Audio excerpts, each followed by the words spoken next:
31 अक्टूबर 2000 की वो ऐतिहासिक आधी रात, बिल्कुल किसी फिल्मी सीन की तरह, जब एक नए राज्य ने अपनी पहली सांस ली। आज के इस विश्लेषणात्मक सफर में हम बात करने वाले हैं उन 4 प्रमुख स्तंभों की जिन्होंने छत्तीसगढ़ की मजबूत नींव रखी।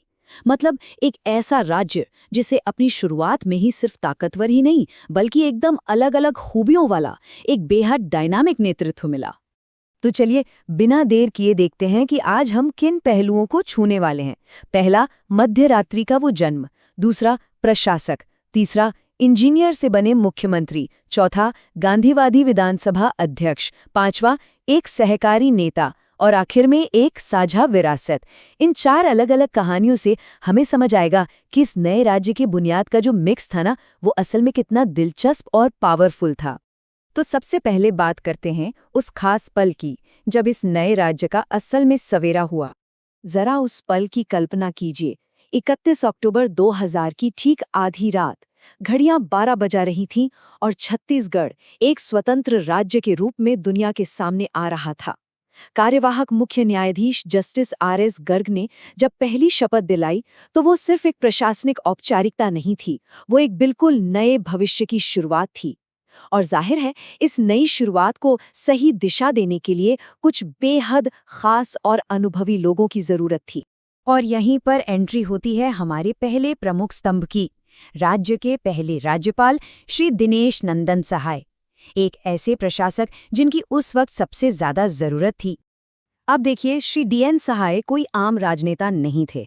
उनकी प्रोफाइल पर नजर डालें तो वो भारतीय सेवा के पूर्व अधिकारी थे, बिहार पुलिस के DGP रह चुके थे और यहाँ तक कि योजना आयोग के सदस्य भी थे।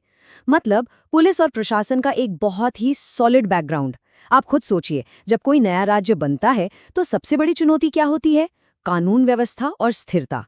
और प्रथम राज्यपाल के तौर पर उनका ये जो सख्त प्रशासक वाला अनुभव था ना, उसने इस नए राज्य को शुरुआत में ही वो जरूरी स्थिरता दे दी।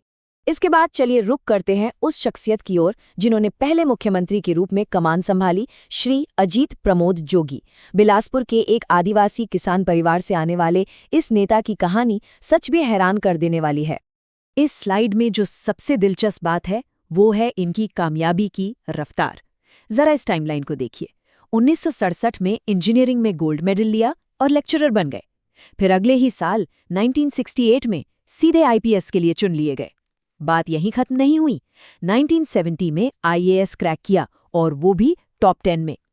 एक इंजीनियरिंग लेक्चरर से सीधे टॉप लेवल की सिविल सर्विस और फिर 2000 में राज्य के सबसे ऊंचे राजनीतिक पद यानी पहले मुख्यमंत्री तक पहुंचना।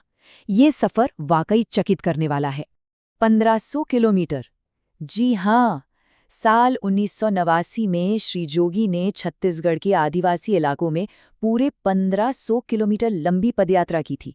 ये कोई छोटी मोटी बात नहीं है, ये महज एक नंबर नहीं है, बल्कि इस बात का पक्का सबूत है कि हाशिए पर खड़े लोगों, खासकर आदिवासियों और दलितों की जमीनी हकीकत से वो कितना गहरा जुड़ाव रखते थे। उनके काम का दायरा भी काफी बड़ा और असरदार था। 1989-90 में नई तेंदुपत्ता नीति लाना हो या वनोपज व्यापार को सहकारी बनाना हो, उन्होंने इसमें बहुत अहम रोल निभाया। और तो और 1995 में उन्होंने UN जनरल असेंबली में भी भारत का प्रतिनिधित्व किया था। एक और मजेदार बात बताऊं, वो एक शानदार लेखक भी थे। The role of district collector जैसी उनकी किताबें ये साबित करती हैं कि प्रशासन की बारीकियों पर उनकी कितनी जबरदस्त पकड़ थी। खैर, प्रशासन की इस सख्ती से थोड़ा आगे बढ़ते हैं और मिलते हैं हमारे तीसरे स्तंभ से, एक ऐसे व्यक्ति जो पूरी तरह से गांधीवादी विचारधारा के रंग में रंगे थे, छत्तीसगढ़ विधानसभा के प्रथम अध्यक्ष पंडित राजेंद्र प्रसाद शुक्ल। इनका सफर बिल्कुल जमीन से जुड़ा हुआ था। भूदान आंदोलन के दिनों में गांव-गांव पैदल घूमने से लेकर मध्य प्रदेश विधानसभा के निर्विरोध अध्यक्ष और कैबिनेट मंत्री बनने तक का सफर।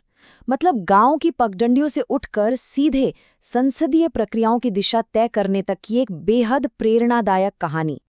राजनीति तो अपनी जगह है, लेकिन साहित्य में भी उनका काम बेमिसाल था। उन्होंने गमक और लीक से हटकर जैसी किताबें तो लिखी ही, लेकिन सबसे खास किताब जो उन्होंने लिखी वो थी प्रश्नकाल से शून्यकाल तक।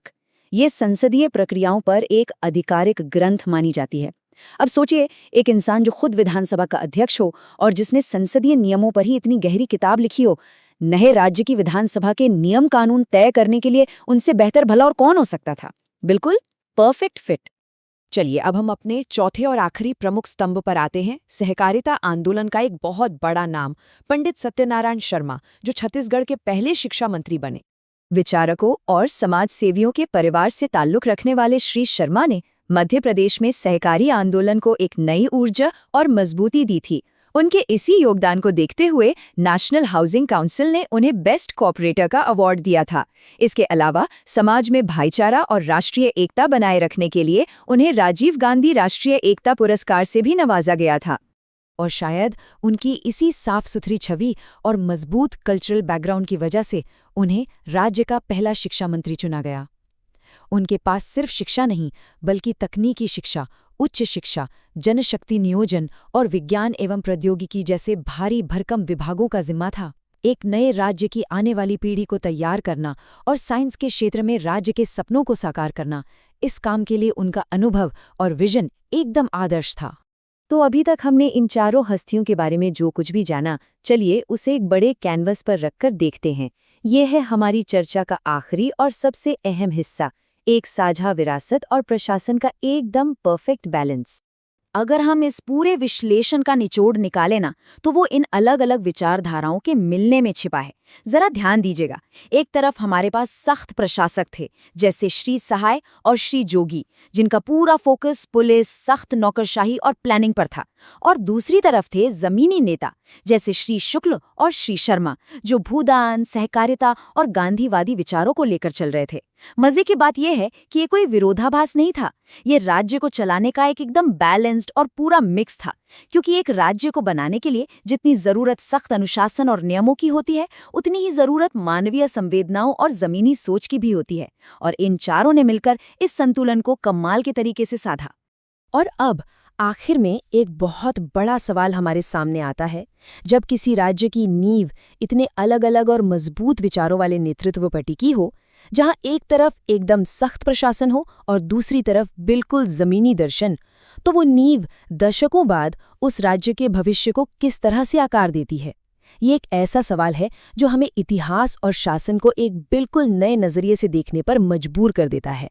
इस विश्लेषणात्मक प्रस्तुति में आज के लिए बस इतना ही।